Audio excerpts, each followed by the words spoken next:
Buenos días, niños. El día de hoy tenemos los sonidos de mi cuerpo. Observemos a continuación. Hacemos ejercicio para trabajar la zona anterior y media de la lengua.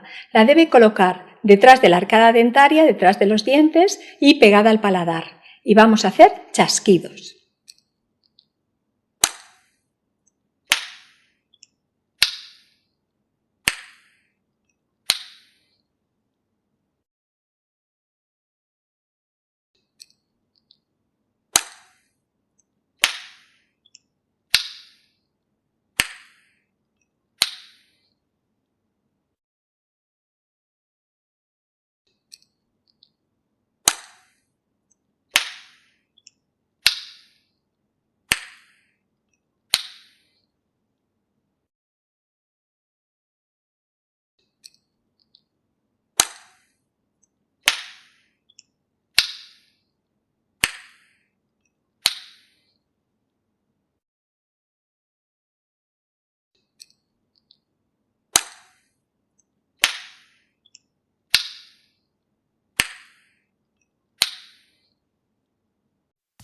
Muy bien, niños. Ahora conversemos en familia.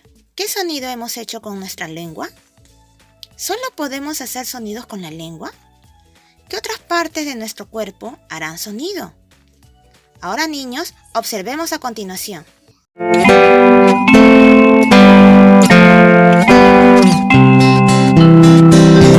Vamos juntos a tocar, clap, clap, que bien lo vas a pasar, clap, clap, todo tu cuerpo a sonar, clap, clap, comenzamos a bailar, clap, clap, vamos juntos a tocar, clip, clip, que bien lo vas a pasar, clip, clip, todo tu cuerpo a sonar, clip, clip, comenzamos a bailar, clip, clip, vamos juntos a tocar, plas, plas, que bien lo vas a pasar, plas, plas, todo tu cuerpo a sonar, plas, plas, comenzamos a bailar, plas, plas, vamos juntos a tocar, toc, toc, que bien lo vas a pasar, toc, toc, todo tu cuerpo a sonar, toc, toc, comenzamos a bailar, toc, toc, vamos juntos a tocar, clap, clap, que bien lo vas a pasar, clic, clic, todo tu cuerpo a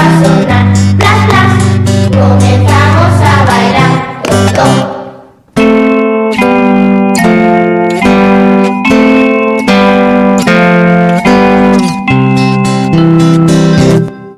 Muy bien, niños. Ahora conversamos en familia. ¿Qué otros sonidos podemos hacer con nuestro cuerpo? Ya observamos los dos videos anteriores. ¿Será fácil realizarlo? ¿Cómo podemos hacerlo? ¿Solamente podemos hacer con la lengua, con las manos, con los pies? ¿Con qué otra parte de nuestro cuerpo lo podemos hacer? Pide a un adulto o compañero que te ayude a realizarlo. Esperando sus evidencias y que les haya gustado, ¡nos vemos!